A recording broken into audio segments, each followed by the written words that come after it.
হরে কৃষ্ণ, রাধে রাধে। আমি গীতা, গীতার কথায় আপনাদের সুস্বাগতম। আজকে আরেকটি ভিডিওতে গীতার দ্বাদশ অধ্যায়ের 12 নম্বর শ্লোকটি পাঠ করছি। আপনারাও কিন্তু আমার সঙ্গে অবশ্যই পাঠ করবেন।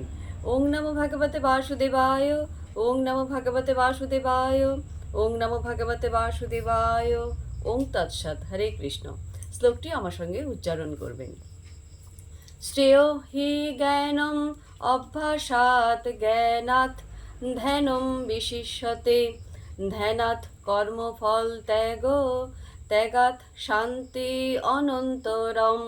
অনুবাদ: তুমি যদি এই প্রকার অভ্যাস করতে সক্ষম না হও তাহলে জ্ঞানের অনুশীলন করো। জ্ঞান থেকে ধ্যান শ্রেষ্ঠ এবং ধ্যান থেকে কর্মফল ত্যাগ শ্রেষ্ঠ, কেননা এই প্রকার কর্মফল ত্যাগে শান্তি লাভ হয়। তো ভক্তগণ, এমনি করে প্রতিদিন একটি করে গীতা শ্লোক পাঠ করুন আর এই দুর্লভ মানব জনমকে ধন্য করুন। আর আমাকে কমেন্ট করেছেন সায়নী সেন। রাধে রাধে, আপনাকেও রাধে রাধে। হরি বল।